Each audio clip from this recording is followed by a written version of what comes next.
We're halfway through the season, and surprisingly, this year's silly season is yet to really get underway. Many drivers have been confirming their positions at their teams for next year, but there are also some keeping quiet. So, who are the key factors in the driver market for 2023? Let's have a look. My name's Andy, and this is Behind the Drive. The Red Bull problem. The first area where there's a question mark for 2023 is in the Red Bull owned seats. The drivers at Red Bull are confirmed to be staying for next year, as is Pierre Gasly in the AlphaTauri. The problem, therefore, is in the second AlphaTauri seat, currently occupied by Yuki Tsunoda. Tsunoda's in his second season in Formula 1, and this year he's shown some signs of improved confidence. He's been much closer to Pierre Gasly so far, but there have still been some errors as we saw in 2021. His performance at the British Grand Prix, where he clashed with his teammate and received a penalty as a result, was a sign of his inexperience, and that cost the team a chance at scoring some strong points. And that's crucial for the AlphaTauri team right now, who are in a close battle with Haas in the standings.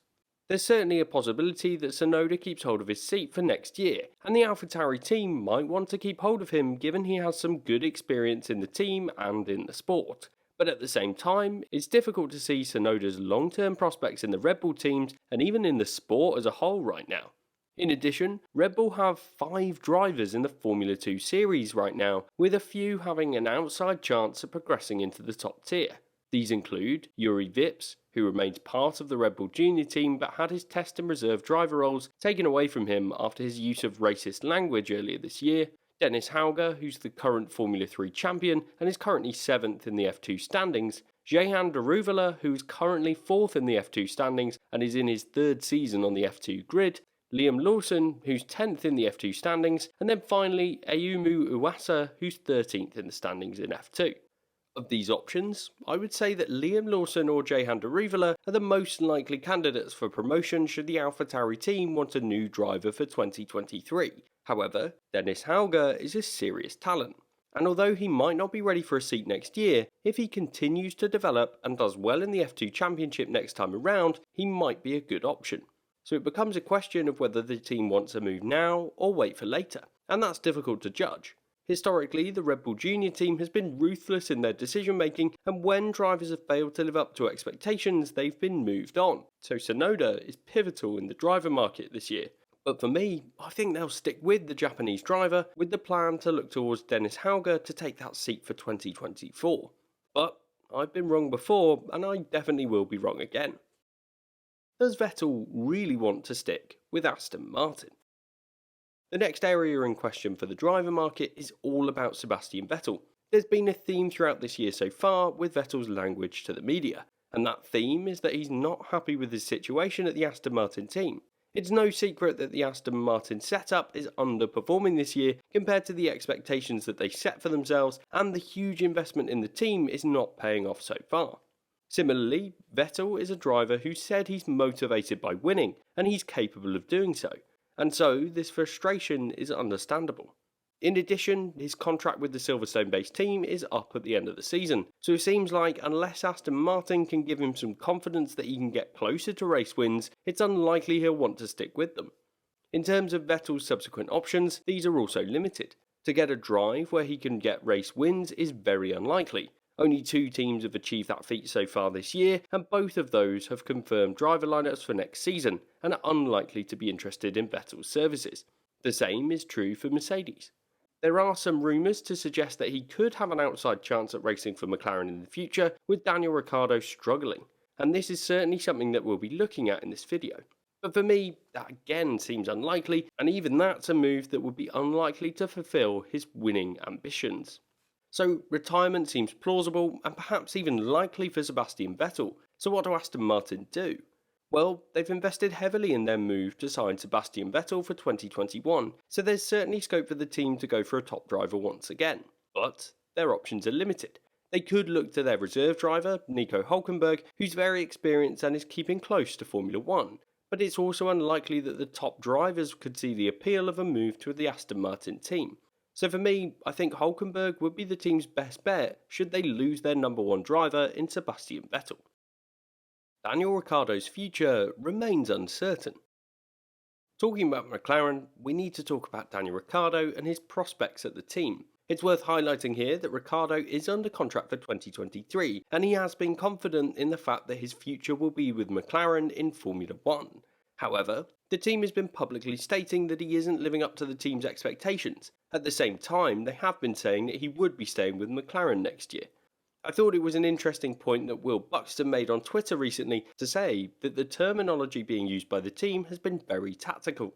They haven't stated which series Ricciardo would be racing in, and the team of course have setups in F1, IndyCar, and will be entering Formula E next season. I think the most likely outcome here is that Ricciardo stays with McLaren in Formula 1. After all, he did win a race for them last season. But at the same time, McLaren are also signing some top drivers from IndyCar. Colton Herta has tested an F1 car in recent weeks, the team have signed the current IndyCar champion Alex Palou, and then Patricio O'Ward is an option for the McLaren team as well. If a mechanism in Ricciardo's contract exists that allows the team to swap him into another series, then surely they'll be considering it with so much talent in the McLaren roster. As I mentioned earlier, the team could also look at experienced F1 drivers, with Sebastian Vettel being rumoured, but as I mentioned, this seems very unlikely. For me, as I said before, Ricciardo is likely to be staying in Formula 1, but this rumour won't go away until the team confirms that is the case. The Sauber Junior with huge potential.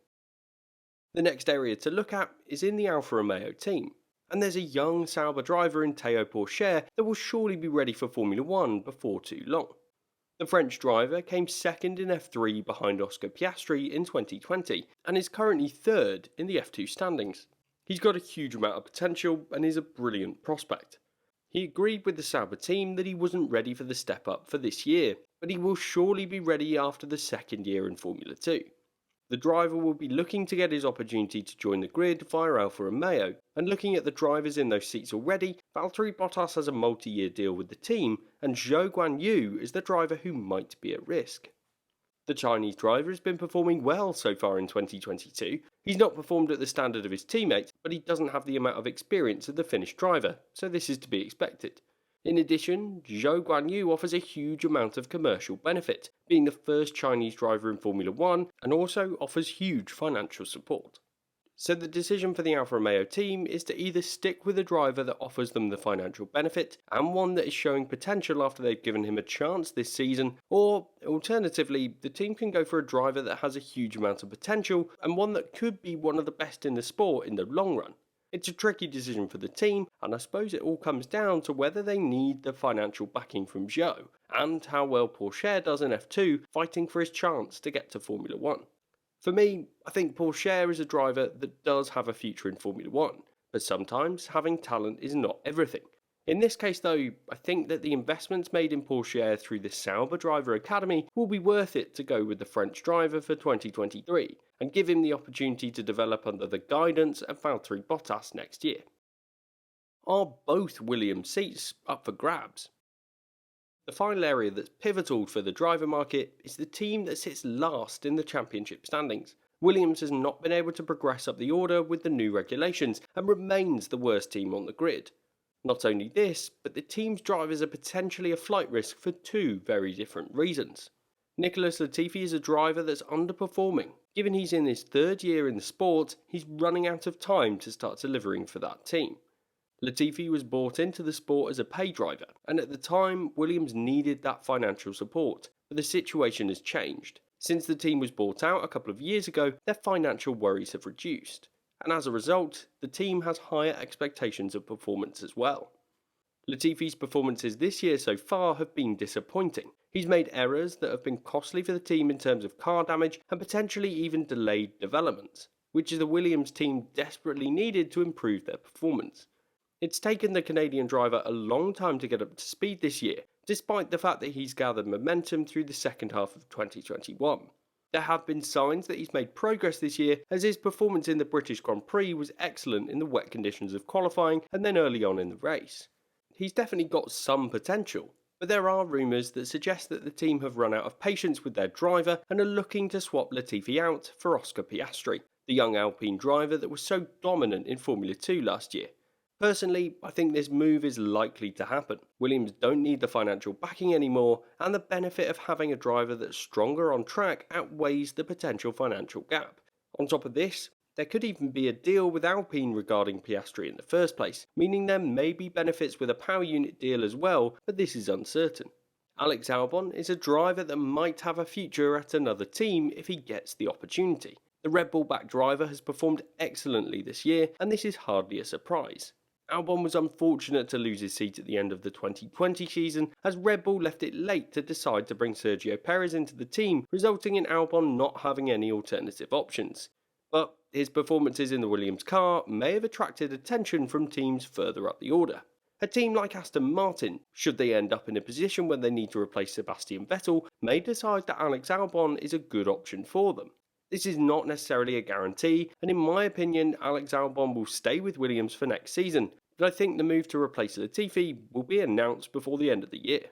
There is of course one more driver that's not yet confirmed for 2023, and this is Fernando Alonso. But based on all the comments in the media, I'm confident the Spanish driver will not leave this year. He's had such bad luck in 2022, and he's clearly driven to try and achieve his third world championship. It's unlikely to happen with Alpine, but it doesn't feel like he's ready to leave the sport just yet. So that's my take on the key movers in the driver market for 2023. Let me know what you think and who will move first, and if you want to learn more about the Piastri move, then watch this video next.